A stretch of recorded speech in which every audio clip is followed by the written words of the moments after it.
आओ कैदी नंबर 420। हमने तुम्हें इसलिए बुलाया है कि कान खोलकर सुन लो। मैं बहुत कड़क जेलर हूं।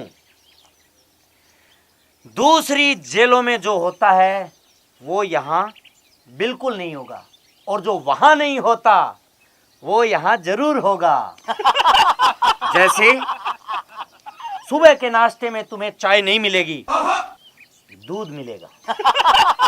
दोपहर के खाने में तुम्हें दाल नहीं मिलेगी, मटर पनीर मिलेगा।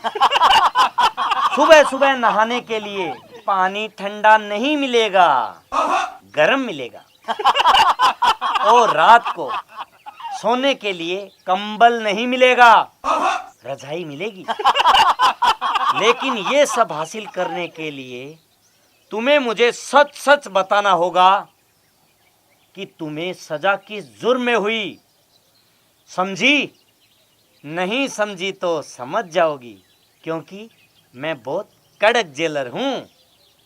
जेलर अंकल, मैं आपको बताती हूँ कि मुझे किस जुल्म में सजा हुई है।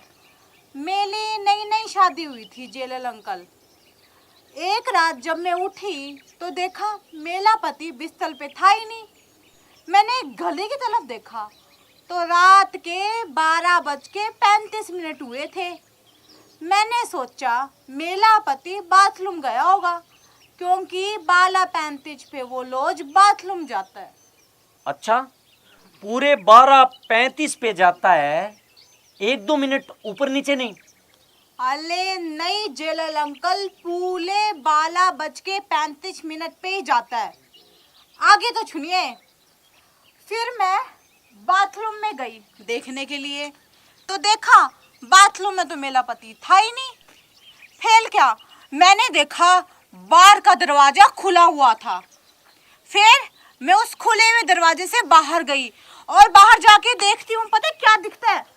मेरा पति एक पेड़ के नीचे एक बहुत ही खूबसूरत लड़की के साथ बैठा हुआ था। फेल क्या, मेरा तो खून खोल उठा और तुमने उन दोनों का कत्ल कर दिया। अरे जेलर अंकल, पहले पूरी बात तो सुन लिया करो। फिर मैंने पानी पिया और वापिस आके मैं सो गई, क्योंकि ना मुझे नींद बहुत आ रही थी। अरे माजी, तुम्हें सजा की जुर्म में हुई वो बताओ। बताती हूँ जेलर अंकल, बताती हूँ।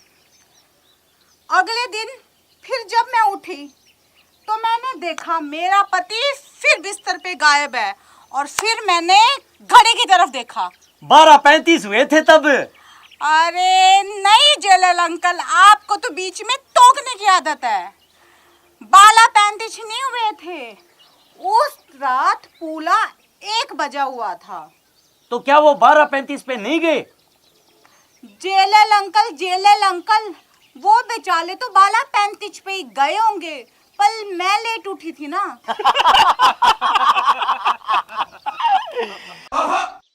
फिर मैंने बाहर जाके देखा, और पता है बाहर जाके क्या देखा?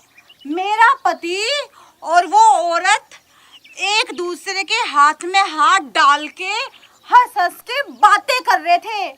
मेरा पारा तो 7वें आसमान पे चल गया, और मैं कमरे में जाकर सो गई। क्या सो गई होगी? अरे नहीं जेलर अंकल, आप हमेशा मेरी बात बीच में काट देते हैं। बेली बैड। मैं कमरे में गई और कमरे में जाकर मैंने कुल्हाड़ी निकाल ली और टुकड़े टुकड़े कर दिए दोनों के। अरे नहीं जेलर अंकल, मैंने दोनों को नहीं मारा। जब मैं उनके पास गई ना, तो मेरे पति ने मेरे से बात नहीं की, यूं मुंह खोल के खड़ा हो गया। जब उसने बात नहीं की तो मैं क्यों उससे बात करूं? मैं अपने कमरे में वापिस आ गई और आके फिर सो गई। अरे मेरी भतीजी, तो तुम्हें सजा किस जुर्म में हुई? अरे जेलर अंकल, मैंने आपको कितनी बार कहा है कि मेरी बात बीच में मत काटा करो, बुरी बात है। तो आगे सुनो। जब मैं सुबह छो के उठी ना, सुनो, जब मैं सुबह छो के उठी तो मैंने देखा मेरा पति मेरे पैर दबा ले। उसने मेरे पैर दबाए काफी देर तक तो मैं खुश हो गई। फिर मैंने खुश होके बोला कि मांगो तुम्हें क्या चाहिए। तो मेरा पति बोला कि मुझे एक छकूती दिला दो, मुझे अपने दोस्त को रोज घुमाने लेके जाना होता है और रिक्शे में जाने में मुझे शर्म आती है, इसीलिए मैंने अपने पति को एक छकूती दिला दी। ओ मेरी मम्मी जी, तू ये बता दे तुझे सजा किस जुर्म में हुई? जेलल अंकल छकूती चुलाने के जुर्म में।